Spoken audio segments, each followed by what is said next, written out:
talk about periodization, which is pretty much just talking about how you can manipulate different variables in your training program. And the basis of this is really for elite level athletes and people who are wanting to kind of optimize their gains, not really just like a recreational lifter who just wants to kind of get in decent shape. That's just kind of a starting point. So does it define for you guys what periodization actually is? Like I said, it's pretty much a fancy way of having a plan. So instead of just walking into the gym, or in this case, if you're a strength coach, instead of just saying, okay, go pick this up for a few reps, actually having a plan. And here's some just examples of volume, intensity, and repetitions. You'll see that intensity and repetitions actually have an inverse relationship. The lesser repetitions your athlete is doing, the higher intensity that is. Also frequency, so maybe your athletes train 3 times a week for a few months, and they go to 5 or 6. Just different variables you can manipulate in your program. Like I said, it's used mostly to kind of optimize gains, and we're also having an example of a nonlinear and linear approach. So the first approach we're looking at is linear here. So in linear, the fashion we talk about is actually the intensity. So you're starting off low, and then in a linear fashion, you build up to the higher intensity. And again, intensity is a % of the maximum strength, so that's actually inversely related with reps as well. This is kind of what they did 30, 40 years ago, the first kind of periodization there actually was, and they actually went in kind of cycles. So every four weeks, that's just kind of a general template. It could be less or more often than this. The athlete would just switch up their training program, and usually in a linear fashion like this, go to a higher intensity, and this could be followed with like a deload session or just repeating back here for the next kind of cycle. And again, this is kind of the first form of linear periodization that there was, and it's still actually used today in a very effective way of training. And then recently, probably the last 5 or 10 years or so, especially in the bodybuilding community and strength and conditioning community, the nonlinear approach has become very famous as well. So if you see here, as opposed to manipulating things on like a weekly basis or a monthly basis in linear fashion, the athletes are actually getting exposed to all the different volume and intensity. And again, you can vary exercises here and all of those things on a day-to-day basis. Again, this is just an example. Your athlete can train more or less frequently than this. But in a sense, the analogy I always give people is the rifle and the shotgun approach. So the rifle approach would be the first one, the linear form, and in this instance, we're trying to really narrow a specific adaptation with a rep range and then move on to the next one. Whereas the shotgun approach, the nonlinear approach, you're kind of throwing all of these things at your athlete at once and kind of seeing what sticks for them. So these are some of the literature that I'll actually go through. They kind of form the basis of what my research was about. Like I said, it's only a few examples. I had dozens of studies that I looked at, and I think these were kind of the best ones demonstrating what I'm talking about. So the first question when I sought out to actually do this is periodization even necessary, or is it just kind of overthinking and where your athletes get the same amount of gains regardless of what they're doing with their program? So the first study we'll look at here is the first group. This would be the kind of the control group, did a 3x6 static. So instead of having different kind of rep ranges and intensities during their workout, the athletes just perform this every single time they trained, compared to a group that did the linear periodization we talked about. Over time, they built up that intensity. They performed the back squat and also the vertical jump, which is a pretty good crossover of power and strength for a lot of athletes. And in this specific study, they found the periodized group actually had better gains in both the tests, the back squat and vertical jump. The side note here is that the periodized group also had greater increases in lean body mass, just muscle, and they also lost more fat. So that could be, especially if you're a gymnast or a swimmer, where your body composition actually affects your role, that can be another important point there.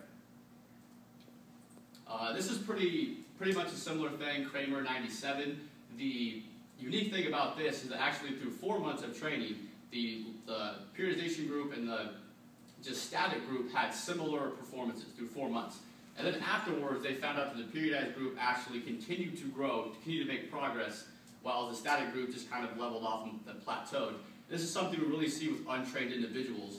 After a while, the first few weeks or first few months that they train, kind of anything works. You can just go in there and pick some stuff up and you'll build some muscle and get stronger. But the longer and longer you train, you talk about like Olympic level athletes and things, they have their volume set out to the T, to the pound through the weeks. They have a whole entire year of programming set out for them, so they can even maybe gain 5 or 10 pounds an entire year, or maybe in the Olympics, every 4 years you compete. Your 4-year program could just be based off, improving your one lift by as much as like 10 pounds. So the first question, is any periodization better than none? I believe the answer to that question is yes. So now after finding that out, the big question I wanted to find out was, what's the best kind of periodization? So again, talking about the linear versus nonlinear approach, and I have one study examining that. Again, they tested the barbell bench press, which is pretty common in most strength and conditioning programs. And here, the DUP, daily undulating periodization, is just another form of the nonlinear approach. And in this, they saw a 129% increase.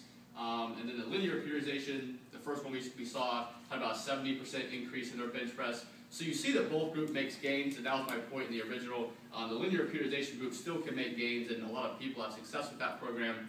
But some research has actually been comparing the two and found out that the nonlinear form is a little bit better. So as far as summarizing the research, that is really, really helpful. That no periodization is kind of not the worst thing you can do, but probably not the best thing you can do. And then linear periodization is a little bit better, and the nonlinear approach is probably the best thing you can do with your athletes. And why I think this is so is, like I talked about the rifle approach, you're getting all of those adaptations at once, and you're not really losing any. When you do the linear approach, after you build up an adaptation for 4 months, say working at the high repetition ranges, once you stop doing that for an entire month or 2 months, you kind of lose that adaptation. And with the nonlinear approach, you're doing those on a weekly basis, you can kind of keep those adaptations year-round. So this is just talking about kind of the reason why I did my study and setting it up the way I did. So knowing that nonlinear periodization is a little bit better than linear as far as the research goes, I wanted to see if I could take that even a little bit further. So I had my experimental group here is called the intra-workout periodization, and I compared it to kind of the traditional form of the nonlinear approach, whereas every single day you're varying the rep ranges. I have some graphs to kind of explain that in a moment. So this is kind of just the methodology of my research. Five males and 5 females, all of college age. One of the limitations of mine, which I'll talk about later, it was a mix of trained and untrained individuals. Ideally, we like to have all trained individuals since we were trying to see what would be best for athletes. The duration was 6 weeks. We tried to keep things as consistent as possible with 3 times a week, and also making sure there's adequate recovery in between each session. This is just an example of the exercises we use. So these actually weren't just random. I used machines first of all because some of my people were untrained and just didn't have the time and all of those things to teach proper form on the big lifts. And we also used the hack squat for a lower body exercise, and then the bench press and the bicep to see if there'd be any difference with a compound movement, or see if there's any difference between lower body and upper body as far as differences in strength gains. So this is just kind of a summary of the intra-workout periodization here. The big thing to take home from this is that the intensity was also matched here. So that the groups weren't just, one group wasn't simply working harder than the other, therefore they'd get better results, or that one group wasn't just doing more overall work, so they would get better results. A lot of research is like that. They'll see that one group actually just did 5 or 10 more sets over the course of a week, so it's no real surprise they actually did better results. So the total volume overall was matched for each group. And this is kind of a graph that helps kind of summarize this. So this was the experimental group again. So if you're familiar with the nonlinear approach like I talked about, as opposed to waiting every single day to try these different rep ranges, they performed every single rep range that we kind of talked about, every single time they trained. So again, the rationale behind this, if some periodization is better than none, how far can we kind of take that and still see strength gains? And this is just another kind of example of the nonlinear approach we saw earlier. This is the exact form that my participants actually showed. So again, the overall volume was matched over the week, and this is kind of the traditional way that you could use it. My hypothesis, again, like I talked about, was that both groups will make strength gains, obviously because they'll be training hard. Some people will just be untrained. And also, the intra-workout periodization will gain more strength than the daily periodization. So on to my results now. The top group is again the experimental group, and this was kind of the big find, I guess, in my study. That the average strength in the intra-workout periodization on the hack squat was 56 pounds, whereas on the daily periodization was 41 pounds. So that 15-pound increase, especially over the course of 6 weeks, is pretty significant. And then the one thing I'll actually note here is that one of my participants had a greatest strength gain of 180 pounds, which is a pretty significant gain in 6 weeks. So one kind of thing we always have to think about when doing our research is the limitations we have.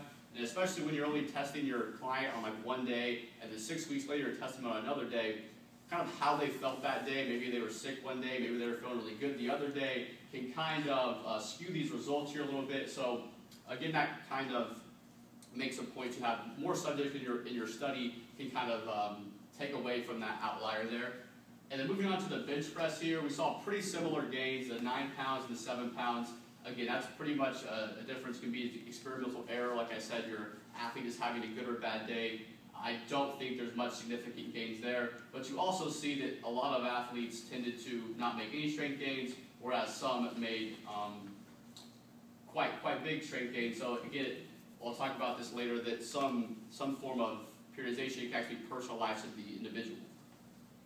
And then lastly, machine bicep curl, very similar with only a 1 pound increase. Again, the less muscles involved, or the smaller muscle group, generally the less you're going to see in strength gains regardless. So this would be really important to see on like kind of the big lifts and see how those would transfer over.